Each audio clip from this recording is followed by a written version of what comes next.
All right, tell us about your book, Beyond Stadium Status. Beyond Stadium Status is the sequel to my best-selling book, Stadium Status, Taking Your Business to the Big Time. And kind of my whole belief is that it's what William Shakespeare said, all the world's a stage and we're all players. And I do believe that in some way, shape, or form, every single one of us is a performer in our business and our job, our role. Our office just looks a little different, but I think some of the greatest examples of audience engagement, fan engagement, making a personal connection with people come from the stadium, whether it's coaches and athletes or entertainers, on the biggest stages, selling out stadium concerts. Just the ability to connect with fans person to person, one-to-one in a large setting, a large venue, and create moments. I think that's really what we're all looking for, and that as business owners and entrepreneurs, we all ought to strive for, is to make connections like that. So it's the sequel that expands on a lot of the content from my original book, Stadium Status. And what was your inspiration for writing this book, sharing your information? My inspiration for writing this book was my readers, because after I wrote Stadium Status and became a bestseller, I had readers reach out to me, just kind of sharing how they've deployed some of those strategies, and then asking, hey, can you do a live event? We'd love to come to a conference, like a weekend conference or something. So we held the Stadium Status Summit in Boston 2 years ago, sold that out. And it was a 2-day event.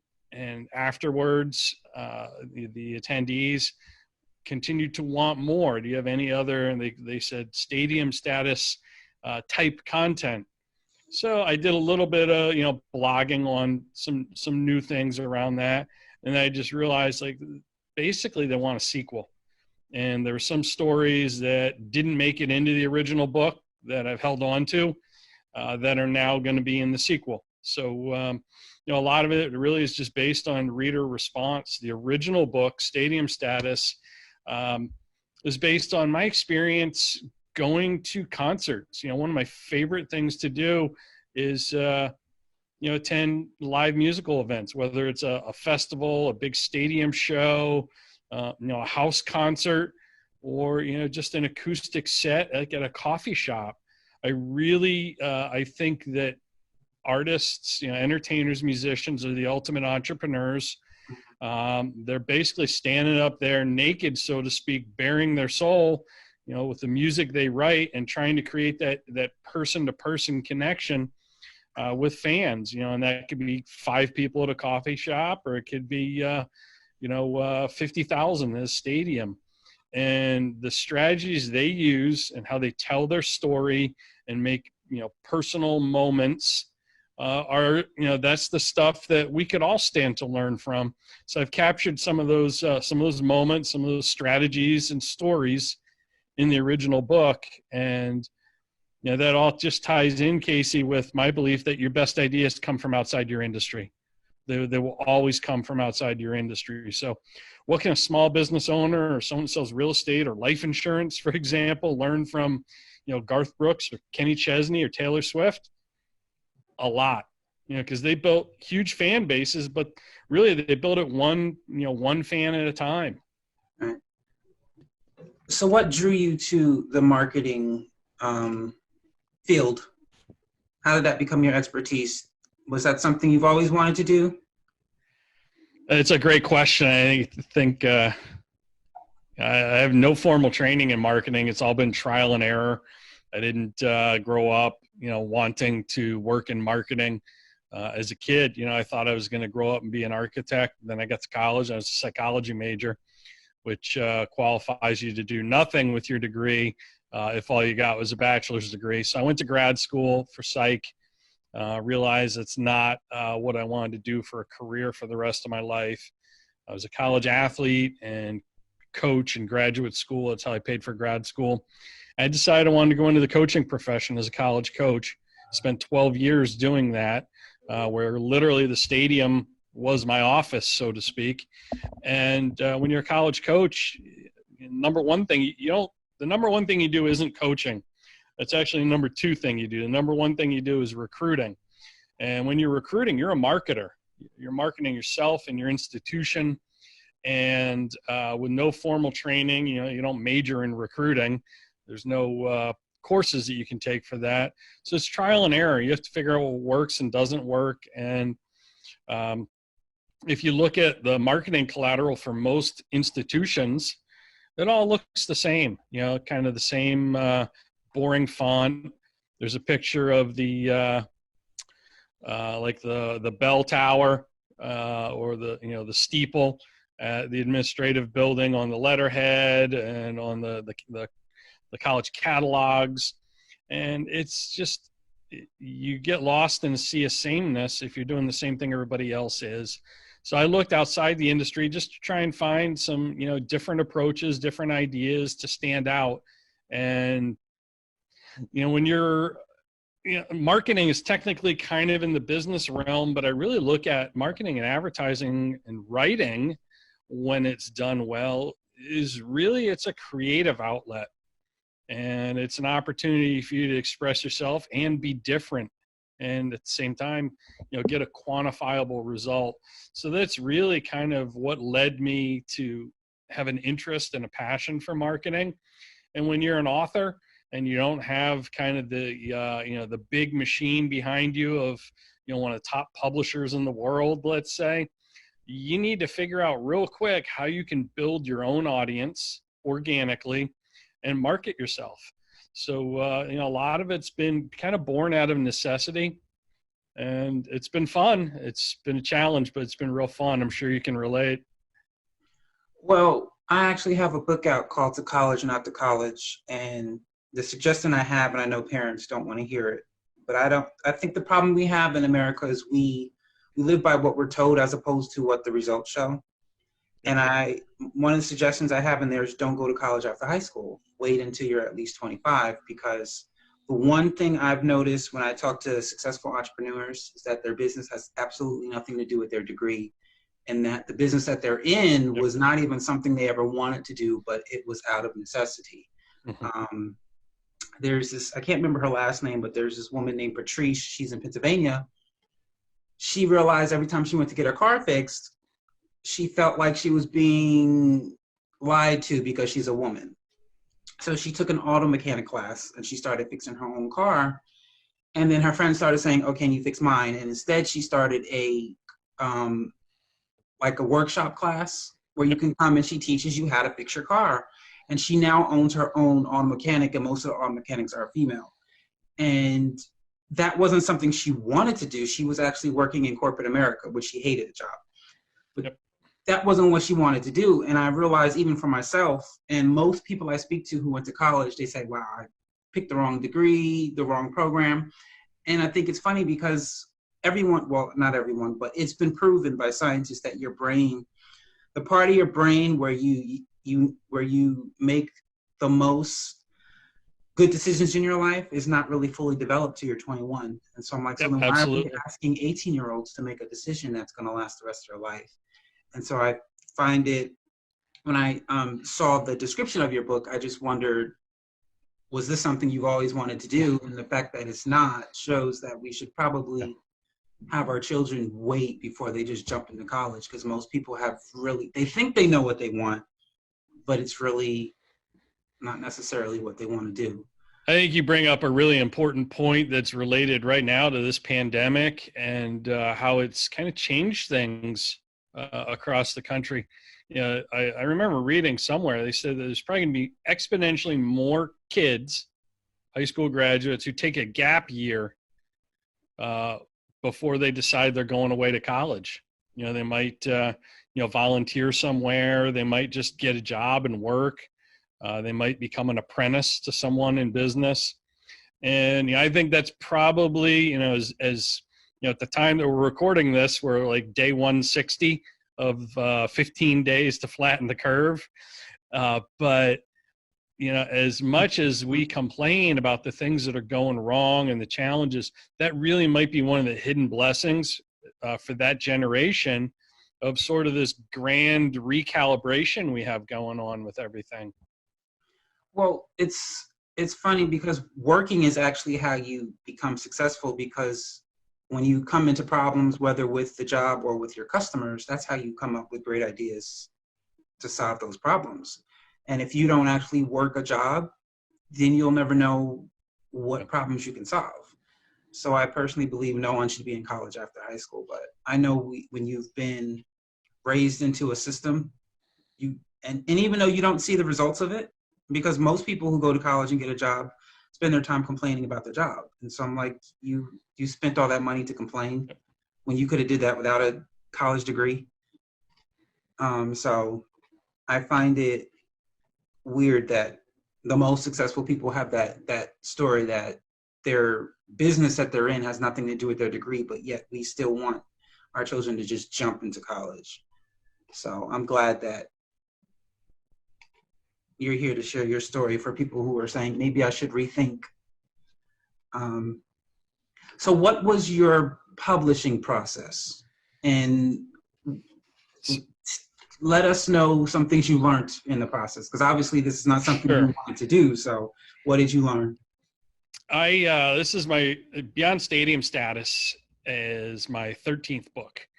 And I've had a variety of publishing experiences with a couple different traditional publishers, 0 stars, do not recommend, and self-publishing. And I'm more than a little biased at this point. I think it's sort of like how do you respond when you've been divorced 2 or 3 times, and how do you respond to the next woman you meet? It's kind of like once burned, twice shy kind of thing. I just worked with a couple really inept publishers, and they didn't understand really kind of the marketing and the PR side of things. The publicist, like Fifth Avenue, New York City PR firm that works with primarily business authors like me, really couldn't pitch a tent, much less an author. It was amazing. And so for everyone who's kind of looking for shortcut or like the fast track of, I need a publishing deal, let me get a literary agent, let me find a traditional publisher, I think that's the old business model, and it's failing. You see a lot of literary agents who are no longer literary agents. They work directly with authors and help them, kind of orchestrate their book launches. I know a bunch who do that now. Publishing companies are either consolidating, getting bought up, or going out of business. And now more than ever, you see direct-to-consumer brands all across the country in all sorts of different industries. And I think that's the way authors should think of themselves, as a direct-to-consumer brand. Because when your book is sold on Amazon, when your book is sold in Barnes & Noble, or straight through your publisher in volume, you don't know who your customers are. You don't know who, and that means you don't know who your readers are. And I believe that self-publishing is the new business model for everyone. And I think, again, my philosophy is your best ideas come from outside your industry. I look closely, for my business, at the arts, music, and the film industry. Music, film, and literary really parallel one another in many ways. And right now, more than ever, there are artists who are in bad record deals. And with streaming, they are making 1/1000th of a cent per stream. And people aren't really buying CDs anymore, unless it's memorabilia and it's autographed, it's a collectible.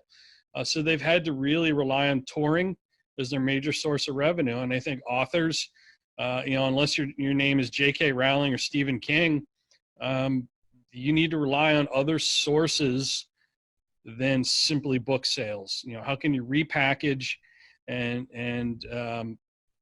offer the intellectual property that is yours in a manner that isn't just a book? Books are still relevant. They still have value. But I think also with less and less people reading anymore, you've got to find different ways to reach your audience. And there's a great story. There's a hip hop producer and artist by the name of Ryan Leslie, and he's a Grammy Award winning producer. He graduated from Harvard. I think he was 15 when he started at Harvard, and he literally handed his diploma to his dad when he graduated and said, "Here you go. This is for you. I'm going to go off and I'm going to start a career in hip hop." His family probably thought he was crazy, but it's what he wanted to do. He didn't want to go into corporate America or law or business or anything like that. So his first album, his record label, he hit it out of the park with his first album. I think it went gold, ultimately sold like 650,000 copies or something like that. And then he produced a second album like a year or two later, and it wasn't selling. And he went to his label and he said, "How is this not selling at least as many copies as my first album? Like, I mean, didn't you send the link out? Didn't you, send marketing materials to all those people, the 650,000 people, customers that bought the first record?" And they're like, "We don't know their names. We have no idea who they are." And that's when he said, "This is a problem that's not going away. And the best way to win sometimes is not to compete." So what he did was he went home. I think that was like on a Friday. He went home and that weekend wrote the code for an app. It's called Superphone. And it's a texting app. So you can migrate your social media contacts over to texting. And it gives you a dedicated number. It's a great service for authors. You don't have to be, a rap star or a musician to use it. You just have to be an entrepreneur. And it creates, basically, it's a CRM meets an SMS. Texting meets CRM. And it's a dedicated number, so you're not giving away your personal private cell phone number that your friends and family have. But it allows you to communicate en masse directly with your fans, your readers in our case, and you know who they are, and they feel a more dedicated personal connection to you. And when your next book comes out, you can reach them directly. When your next album comes out, you can market to them directly. And I really think that, that's the new business model. He's so ahead of the curve. I got on board with that texting app, and the engagement is so much higher. For an author who's watching or listening to this, many of us rely on social media and email marketing, and the readability, deliverability, click-through rate on email is declining on a weekly basis. One thing has not changed, and that is that people are never more than 3 feet away from their cell phones. Like, I'm sitting right here and I have my phone right here. We're never more than 3 feet away from our cell phones. We're checking them religiously, obsessively. We touch our phones something like 2,000 times a day. It's kind of scary, but there's all sorts of research on this. And the deliverability of text messaging and the readability, and people will engage with text at a far greater level than they do email. So, I've seen the benefits of having that direct connection with readers simply through text. It sounds, overly simple, but sometimes simple is really powerful, and it allows the creator or the artist to really kind of take control back, from whether it's your label, your publisher, whatever it is, of the customer experience. These people are way too valuable and important in our lives, for it to be left to some third party to maybe say or do the right thing when we know exactly what is the right thing for our fans. What was the name of that app? It's called Superphone. You go to superphone.io, and it's a phenomenal resource. I think it starts at $20 a month, and it gets you a ton of contacts and texting.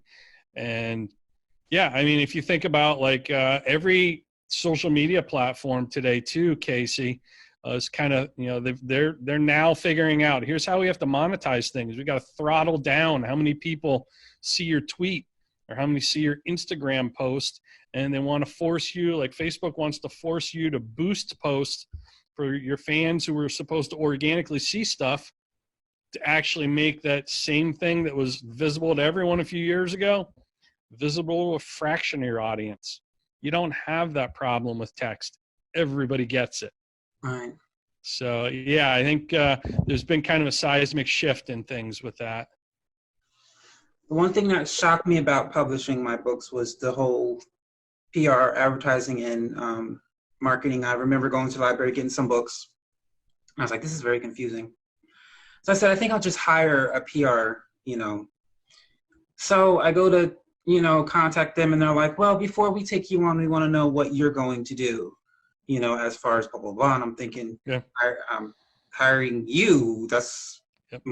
But they were actually expecting me to do work as far as what are you going to do, the PR, and what are you going to do? And I'm thinking, well, why would I pay you if I'm going to do it? And I was shocked that publishing companies and PR, I don't know if there was a time when they did everything for you, but now they're expecting you to do, if not equally, the same amount of work, more work than they're doing. And I'm thinking, so then why are we paying you thousands of dollars if we can just use that money to do it ourselves? Absolutely. Yeah, I think what you want with a publicist, and most people don't ask this question. I know I didn't. I spent, the first publicist I hired was for my first book. I spent $6,000 for a 3-month campaign, and she got me placed on one AM radio show. One. But what you want is you want someone that's got a Rolodex. You want someone that's got a deep, deep network and great relationships. What are the statistics of people who listen to AM? Well, I think, one thing hasn't changed, and that's talk radio. Everyone talks about how talk radio is dying and AM radio is dying. Well, people, like my news talk station, business talk radio stations are on AM and FM. They're streamed simultaneously. It's the same show. And I think that's the case in most markets. Podcasting is nothing more than talk radio, and it's like the most popular format right now. So, I think the stats are deceiving, and I'm bullish on it, mainly because of the demographic. I would much rather have an appearance on any kind of talk radio show, even if it's just AM, than an FM morning show on the radio, because the demographics of the talk radio listener, they're far more educated. Right. They have far more disposable income. They're intellectually curious people, which means they're probably readers. They're probably voracious readers. So, I think the big thing is quality over quantity. And, everybody wants to be on Oprah, the Today Show, or, like whatever's super popular, Good Morning America, but I'll take quality over quantity any day. I know that a lot of people now, I know she still has a presence, Oprah, but I don't think it's as much as it once was. She's more focused into all of her TV, her Weight Watchers, or all that stuff. And I think she has a staff that deals more with her book club than she does herself. Yep. So I think that's something people need to, if it happens, it happens, but I don't think people should be focused on that. No. Yeah, it'll come to you. Right. If you're good. So what's been some of your best marketing or PR experiences that you've had? Because we're kind of talking about how the business has changed and things that have gone wrong, and every author I know has had the same kind of nightmare experiences, either with a publisher, publicist, or both. What's worked really well for you? I'm always curious about that. It's difficult for me to say. I'm still learning. I think the only thing I can say that really worked well as far as getting at one point, my first book I published, I believe, in 2008. So it's been more than 10 years ago. And my goal was, I want to be a best-selling author.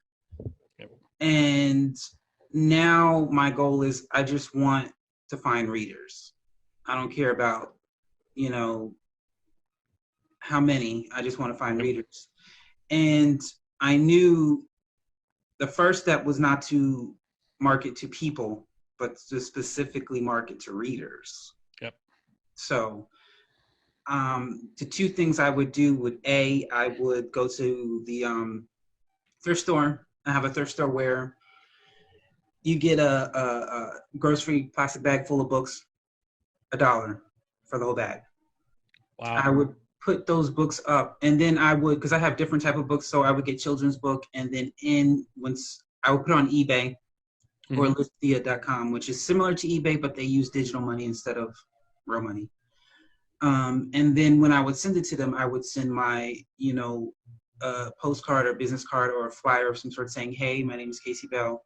And because I would always offer free shipping, I would say, to help you pay for free shipping, check out blah, blah, blah, blah. And then the second thing is I would actually put my books up on eBay or Listia. And even though I wasn't, because my goal wasn't to make money now, because I wasn't making money off of it, I would still send that book and send a, thank you letter or something to let them know that who I am. But I realized my goal now was to just find the readers, not people, because not everyone reads. Even, because I was told a few times, well, maybe once or twice, oh, you can just, get your family and friends, et cetera, et cetera. And it's not so much that they won't support you. The thing is, if they don't read, they're just not going to buy your books, period. Even, Correct. If they're just not readers, they're not readers. I even remember someone I met at an old job I had actually she is a reader, and she bought my books, and she, reviewed them on Amazon, but she purchased books from my boss and my coworker.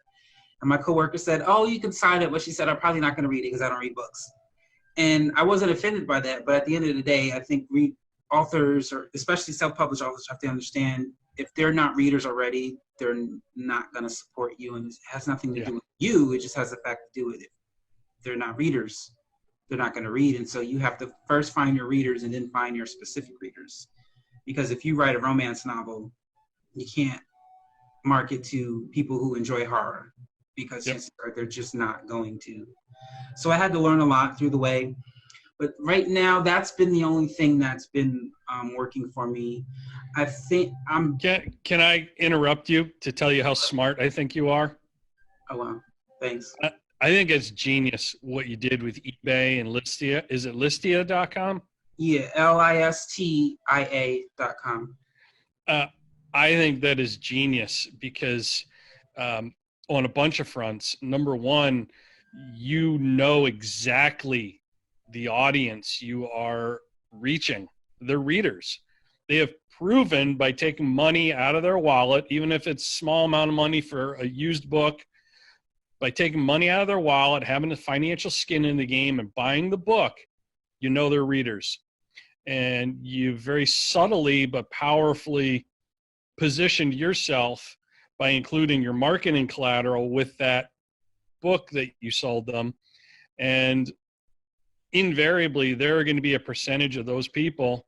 I don't know if you've been tracking this. I'd be curious if you know what percentage of them became customers of your books. I mean, they're already customers of you, but how many of them became customers of your books and became fans of Casey Bell? You're basically fishing in a stocked pond, and you found that stocked pond in a way that nobody else has done, as far as I know. Like, I talk to authors all the time. I never thought of doing that. None of them have ever shared that strategy with me. It's brilliant. Darn it.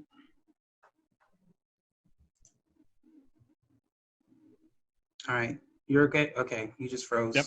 All right. Okay. So last question. If you could have lunch and conversation with one author, dead or alive, doesn't matter which one, who would it be and why? I only get to choose one. Wow. I've never been asked that question. What I find really interesting about that is there's so many amazing authors. I can't pick just one, but three. Give me three. Top I three. think the person that I to have lunch with is living author, And this is tough with social distancing. Maybe I hope he's listening because someday I really do want to have lunch with him. But it's the author, James Altucher.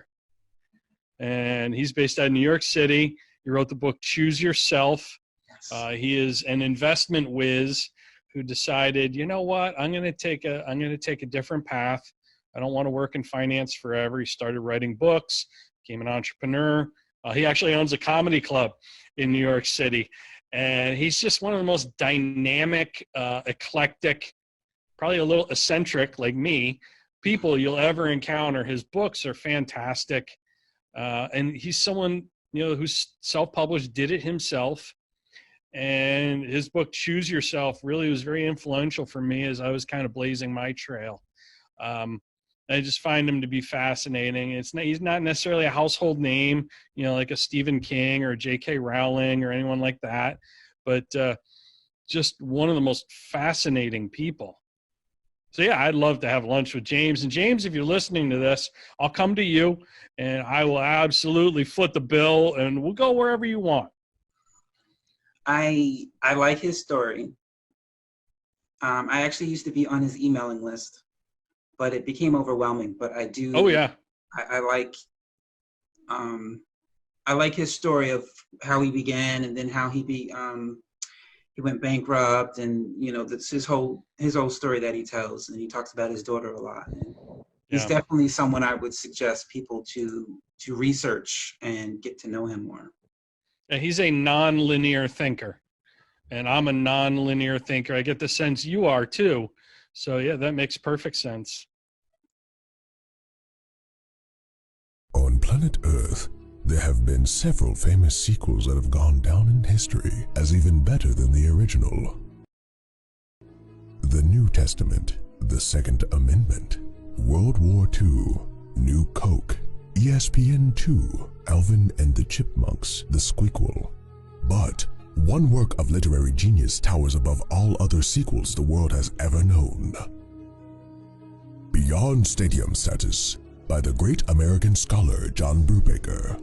It's the much-anticipated sequel to Brubaker's best-selling book, Stadium Status, Taking Your Business to the Big Time.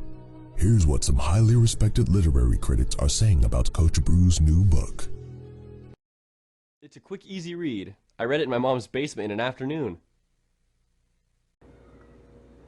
So it doesn't suck as bad as it did the first time, so got that going for him.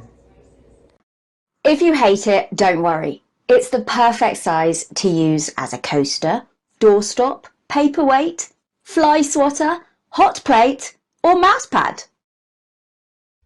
This book is organic, gluten-free, non-GMO, fair trade, free range, and contains no hormones or antibiotics, which means it's healthy and probably explains why it's so freaking overpriced.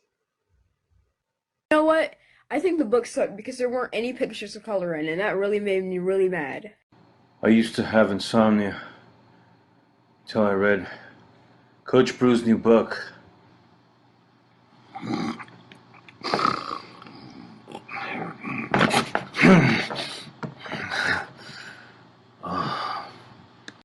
This book has gone to the dogs. Fetch yourself a copy. The new book is available at BeyondStadiumStatus.com and wherever books are sold, but mostly just at BeyondStadiumStatus.com.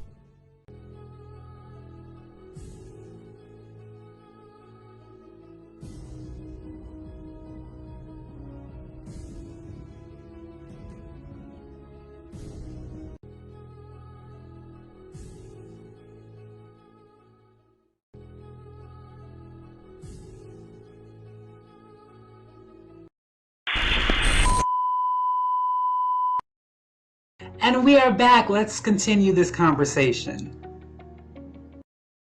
I am going to just simply turn the tables on that last question.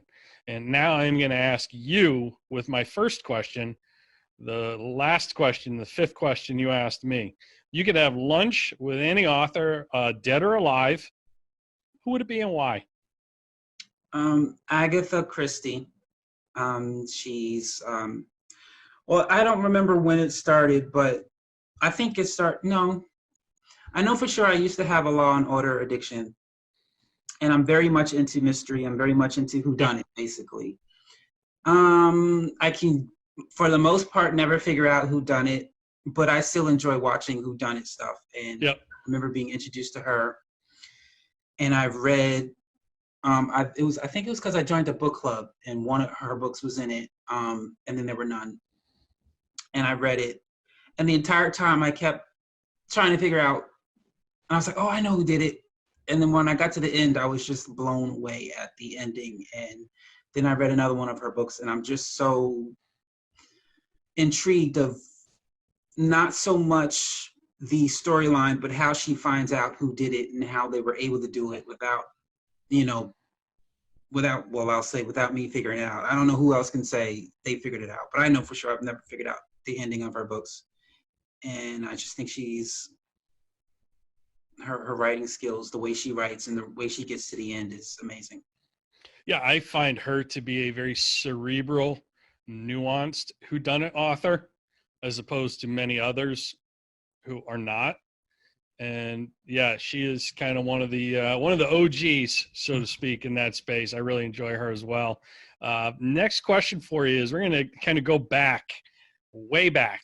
Okay, Casey, what was the first book that you either read or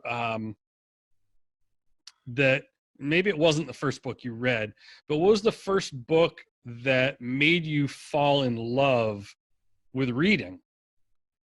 Not writing, just being a reader, because I think all authors, we all start out as fans. We all start out as readers.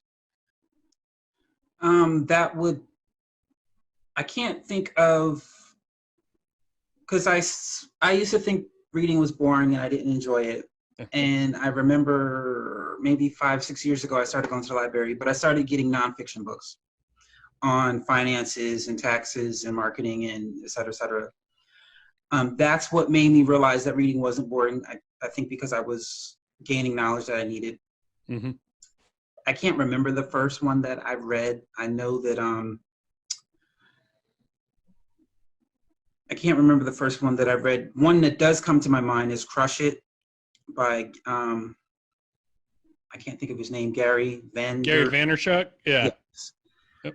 But I would have to say the first non-fiction book that made me realize reading isn't boring was Agatha Christie. Cool. And in reading it, I said, I wish we would have had more, they would have in school been more open to the types of books we read. Yep. Because it was very, and even in summer reading, they wouldn't allow certain books. And it would be like, but not everyone likes, certain genres. And so if everyone had the chance to read, and of course, depending on the grade level, because you probably don't want to, someone in elementary reading horror, grotesque books. Sure. But as you grow older, introduce different genres so people can figure out which genre they enjoy the most, so that they can start reading and realizing that reading is something we all really do enjoy. We just have to find the books. But I would definitely say Agatha Christie opened my mind to read more. Awesome. Yeah, I think just the exploration side of things, schools, at least when I was in school, they did a horrible job of really kind of letting you explore what you wanted to read.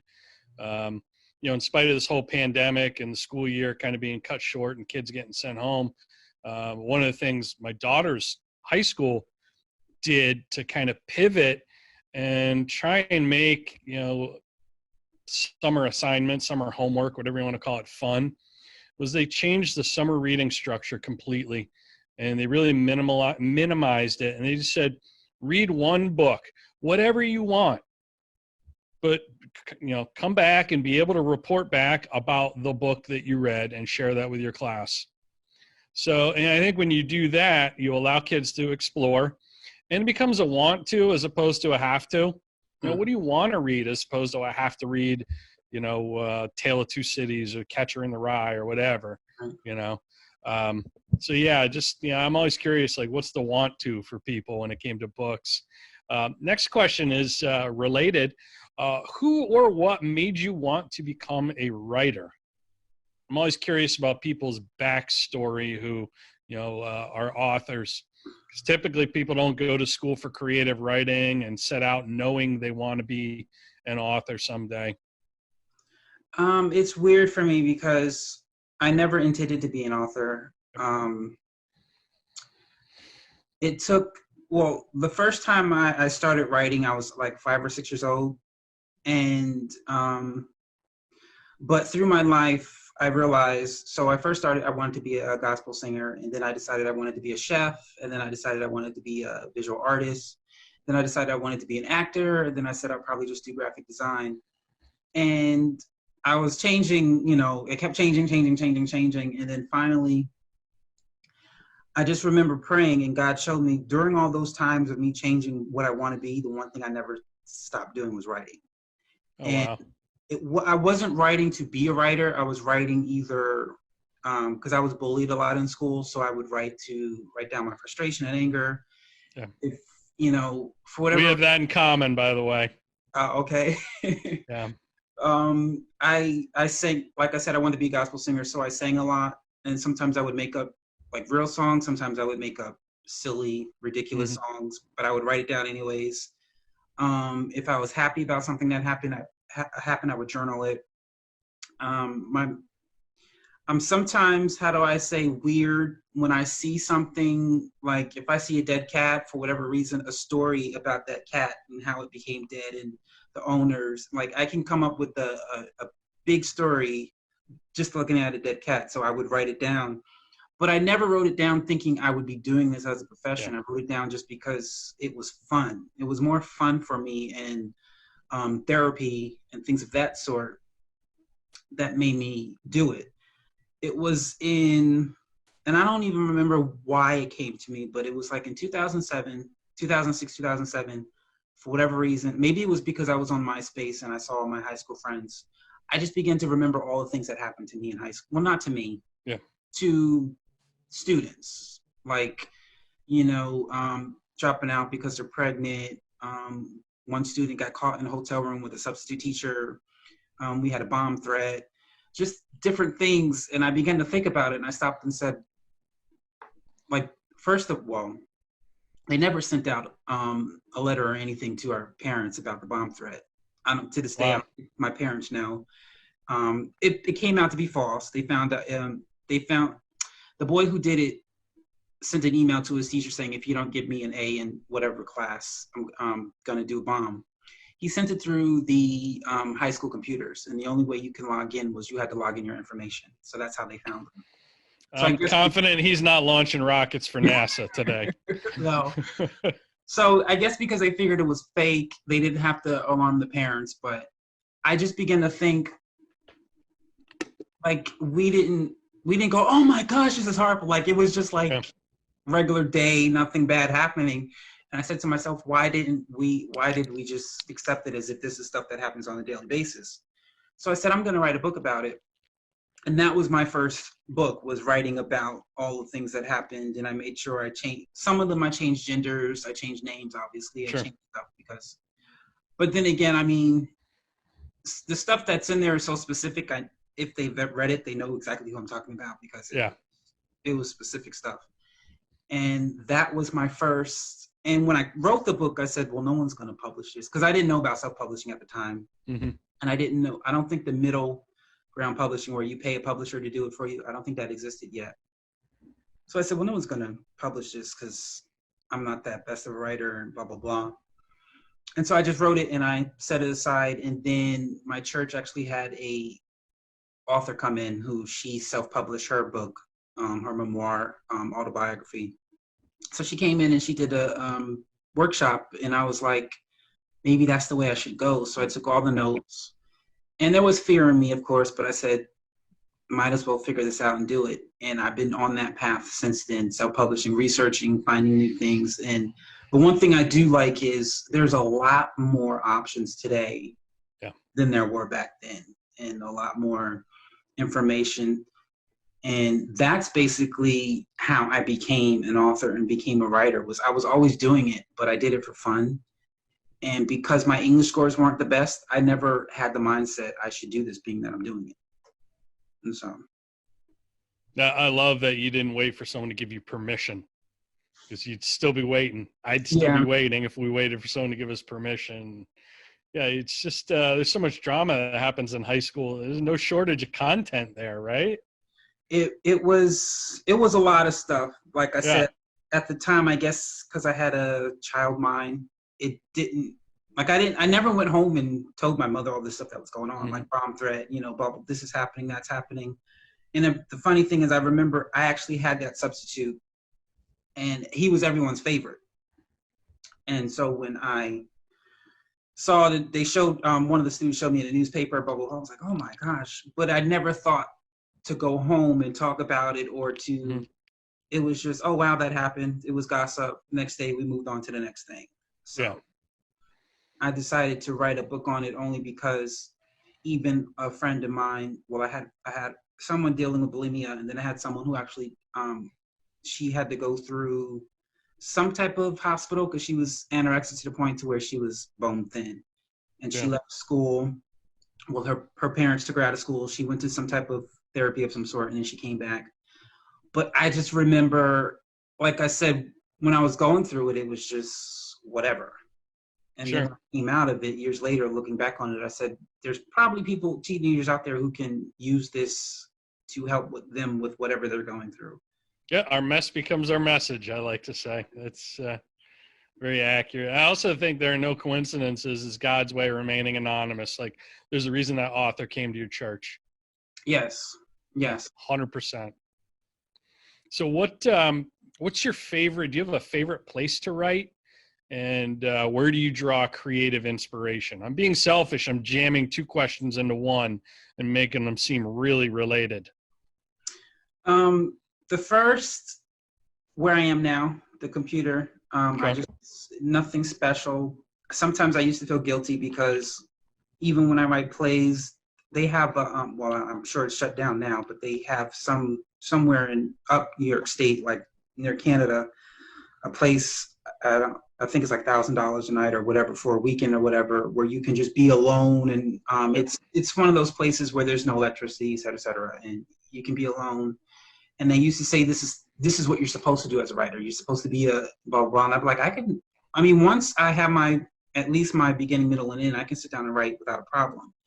So I used to think, is there something wrong with me because I don't have all the special effects I need to write? But it's usually just at the computer.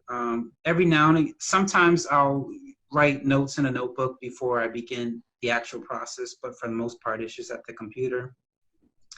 Where I draw my inspiration, well, my fiction, it depends on the book. A lot of it comes from life, my own personal life. And like I said, a lot of it comes to just, I'll be outside at a park or something, and I'll see an interaction between a child and their parents. And I will make up a story that chances are it's not true, doesn't exist, it's not what happened, but because that's what I saw. For instance, I still haven't wrote it. I don't think I will write it. When I used to work at McDonald's, these two guys came in and they were talking Spanish to one another, but one of them looked Asian. And so I immediately thought he was kidnapped as a child. So he doesn't actually know he's Asian. He thinks he's Mexican. Wow. Yep. And that was my story. And I was like, oh, I can write a story. They kidnapped him, blah, blah, blah. He doesn't know who he is. And then, blah, blah, blah. But even though that wasn't the truth, immediately that's what I saw. So I can look at anything, not always, but usually when I'm out, look at people, examine them, and then come up with a story that chances are is completely false. Where do you think your ability to do that comes from? And the reason I ask is I think, kids today, I know I sound like the old get off my lawn guy, the old guy, but kids today, they don't unplug and let their mind out to play and let their imagination wander. Where do you think that comes from for you, that like you can see just, an average random daily interaction between two guys at a restaurant or a mother and a child in the park, and your mind just has the ability to go 100 different directions with a story? I really don't know. I think maybe it's just well, first of all, the difference between me and today is I remember being excited when we got our first cordless phone. So I grew up where The only digital stuff we had was a video game system, but my brother's godparents gave it to him, and he wasn't very much on sharing. So I didn't even really get to play with that. So most of my imagination came from me being by myself, and like I said, writing and just coming up with imagination stuff. And then also, I was a TV watcher as a child. I think that also had something to do with it. Me, because I'm very good at watching something and going, this would have been better if this happened. Yeah. And so I think that might be it, or it just might be something that I was born with. I don't know, but it's definitely something I don't do on purpose. Okay. It just happens. Yeah, like the reason I ask is, like, for me, I was an only child, and I grew up in a house where we weren't allowed to have a video game system. There was a kind of a cap on how many minutes of TV I was allowed to watch each day or night. So like I grew up in a neighborhood that was a lot of old people. So there weren't kids my age in my neighborhood. Oh, wow. So, some people would call it a lonely existence, but it really forced me to entertain myself, amuse myself, create, things, imaginary friends, characters, whatever, and just let my mind wander a lot. Yeah. So I'm always curious about other people's backstory and how they really kind of develop that ability themselves. What's been your biggest challenge, Casey, as an author? Marketing. Marketing? Okay. Yeah, the marketing, there is this woman on Instagram and Facebook, but I'm not really on Facebook. She talks about things you can do to start making money off your whatever you do. And she mentions you got to do more lives, and Instagram lives or Facebook lives. And that's because I haven't started it yet. I'm posting, like she said, but I'm not doing lives. And the reason why is like, this is easy for me to talk to someone. Sure. But to just talk to no one. And like, if you ask me a question, I can give you some. But for me, just to come up off the top of my head of what, and according to her, if you show up every day and you do a live and you blah, blah, blah, and you, how do I say, connect with people as opposed to try to sell your stuff, they're more likely to. So forcing myself to finally commit myself to that idea is probably the hardest thing right now, and to continuing to find effective ways to market myself, my brand, learning. Like when I first heard branding, I'm like, what? I have no clue what that is. And then learning what the difference, in the beginning, learning the difference between PR, advertising, marketing, that they're not the same thing, the difference, just learning that whole part of publishing is the art, the marketing, advertising, PR, and the branding, and et cetera, et cetera. And then social media, because I'm kind of over social media. Like I'm literally over it. I wish there was a way I had the money to buy billboards and television commercials so I wouldn't have to do it as much. But that's also hard for me, is sticking with social media, because I personally don't want to do it anymore. But I understand it's a part of business no matter what your business is. So yeah, I think you could use social media to migrate people to a texting platform where you can have meaningful one-to-one conversations. I'm like you. I'm over social media. I actually think it's anti-social media, especially in an election year. And I'd much rather have real conversations, even if it's to, again, quality over quantity, smaller numbers. And so, yeah, trust me, I feel your pain. And so my fifth and last question for you is, where do you see our industry going? We've mentioned earlier in the interviews that less and less people are reading. Everything tends to be more, we're writers in kind of a Netflix world. Right. And everything's video based. Where do you see the industry going? Do you see it as kind of something that's really never going to die like AM radio? Or do you see it as there's going to be a new evolution to all of this? I don't know that I can answer that question because I didn't know it would be where it is today. Casey, you just told me you can make up a story about a dead cat. I think you can answer this question, my friend. Well, because I mean, like I didn't realize, like I've been through a lot of webinars on publishing books, and they, how do I say this? They're not so friendly about the original publishing as far as going with a big publishing house and the bad sides of, you know, you only get a certain percentage of, you know, you don't own your own blah, blah, blah, blah, blah. Yep. But there was a time when I thought that was the only way and that was the best way. And even when I was self-publishing, I was still thinking about doing it the original way because in my mindset, I didn't realize, in my mindset, once you give them the script, the manuscript, you're done. Your work is done. Of course, you have to look over the book cover to see if you're okay with it, etc.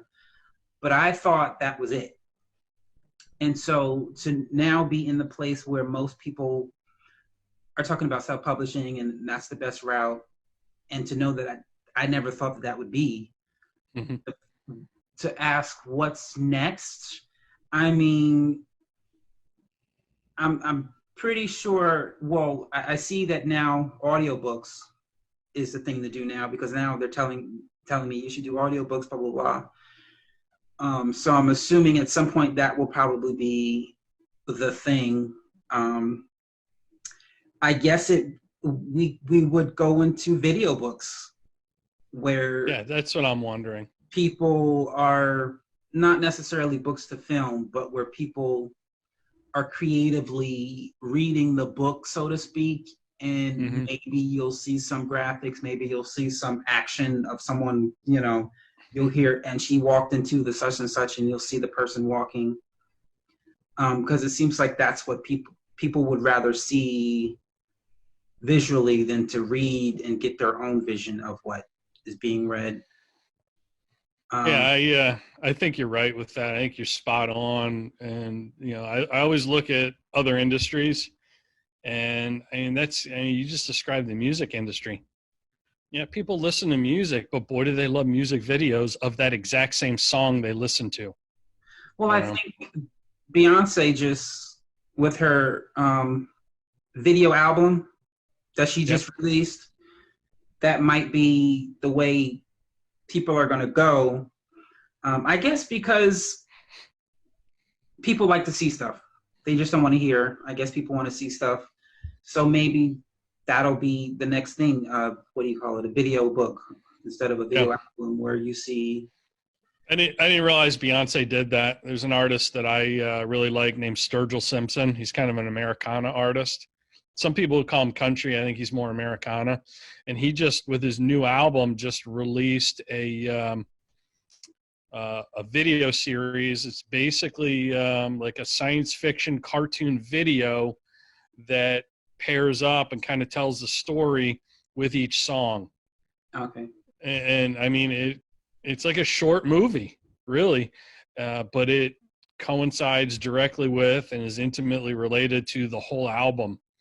And, you know, I think it's interesting because we sort of live in, you know, we've all got our devices and we sort of live in an iTunes world where we don't download an album like we used to put the album on the record player, put the needle down and listen to the whole thing.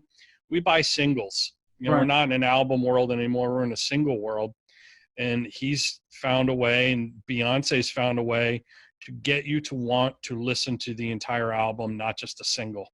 Right. And yeah, I'm curious how that translates to the book business down the road. I think you're right. It's going to be video-based stuff. And was that my last question, or do I get one more? We can get another.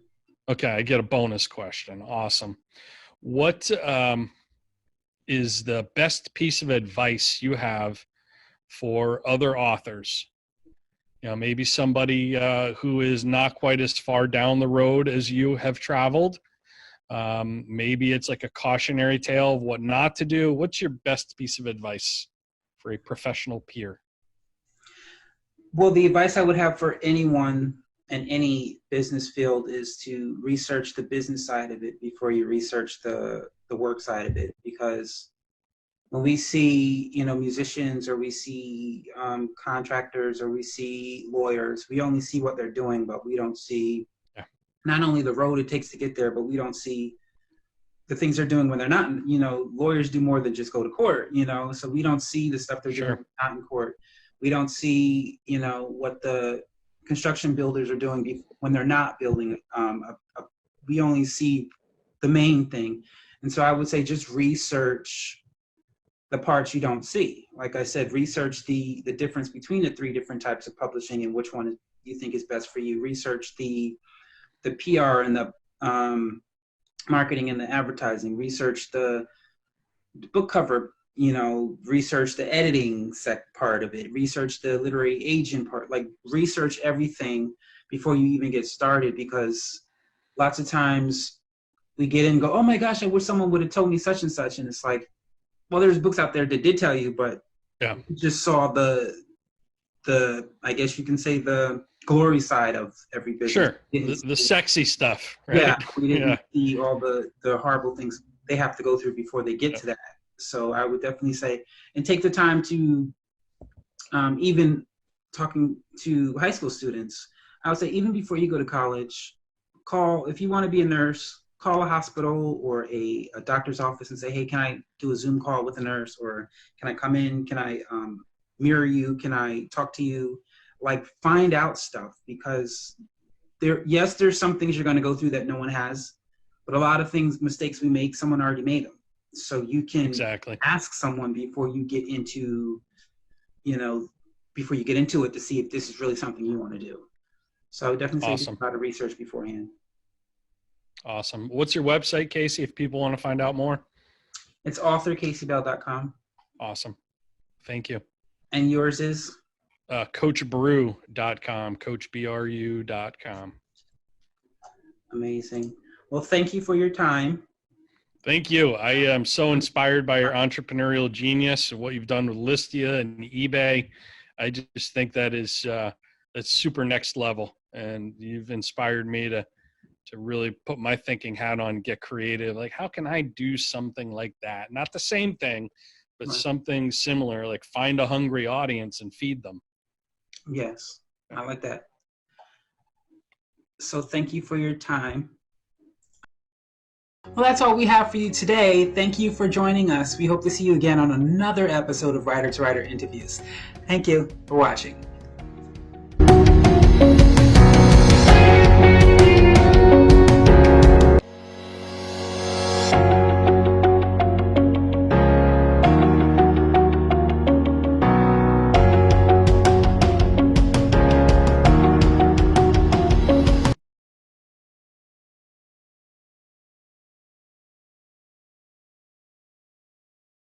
Hey, if you really like this show, please don't forget to like, comment, and subscribe to this channel. Thank you.